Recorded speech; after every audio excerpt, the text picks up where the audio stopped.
Sir okay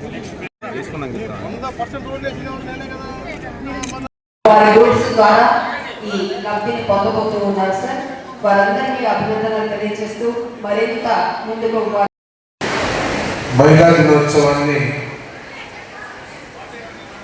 జరుపుకుంటా ఉన్నాం.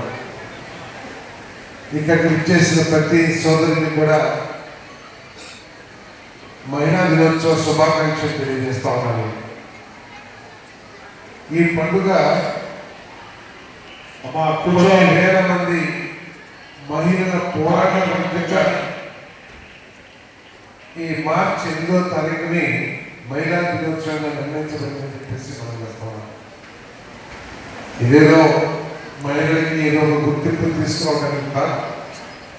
ఈ మహిళా దినోత్సవం వెనకాల 15,000 దాదాపు 15,000 మంది మహిళలు కొన్ని మాసాలు చేసిన పోరాట ఫలితంగా ఈరోజు ప్రపంచవ్యాప్తంగా మార్చి 8న మన మహిళా దినోత్సవాన్ని నిర్వహించుకుంటున్నామని చెప్పేసి మనం చేస్తాము. దాదాపు 116 సంవత్సరాల క్రితం అమెరికాలో రెడీమేడ్ దుస్తుల తయారీ పరిశ్రమల్లో పనిచేసే మహిళల్ని అవమానకర పరిస్థితులు, పనికి ఒక నిబద్ధత లేకుండా ఇష్టం వచ్చినట్టు గొడ్డు చాకరీ చేయించుకోవడం, మహిళల్ని అవమానపరిచే పరిస్థితుల్లో యాజమాన్యాలు వ్యవహరించడం, సమయం సందర్భం ఏమి లేకుండా వాళ్ళని పని చేయాలని అనేక బాధలకి వ్యతిరేకంగా ఉద్యమించిన మహిళల పోరాట ఫలితమే ఈరోజు ప్రపంచవ్యాప్తంగా మనం మహిళా దినోత్సవంగా నిర్వహించుకుంటున్నామని చెప్పేసి ఈ నియోజకవర్గం అలాగే జిల్లా నలుమూల నుంచి వచ్చేసినటువంటి మా కుటుంబ సభ్యులందరికీ కూడా పేరు పేరున నా హృదయపూర్వక నమస్కారాలు తెలియజేసుకుంటున్నాను. అలాగే మా పత్రికా సోదరులకు కూడా. మనకి ఎన్నో పండుగలు వస్తాయి వెళ్తాయి, కానీ మార్చి 8కి ఒక ప్రత్యేకత ఉంది.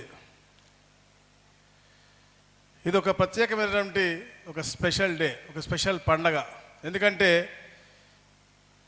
మహిళ సమాజంలో అపారమైనటువంటి సేవ చేస్తూ ఉంటాం.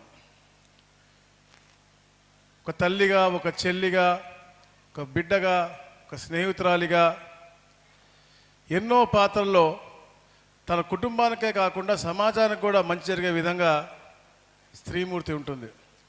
అలాంటి గొప్ప కార్యక్రమాలు చేస్తూ నడిచే ఈ స్త్రీమూర్తి కొట్టి మార్చి 8 చేయాలా, మనం ప్రతిరోజు గౌరవించుకోవాలా, ప్రతిరోజు ప్రశంసించాలి, ప్రతిరోజు తోడ్పడుతూ ఉండాలి, అలా మహిళా అభ్యున్నతి కోసం కృషి చేయాలి అని చెప్పి నేను ఆశిస్తూ ఉన్నాను.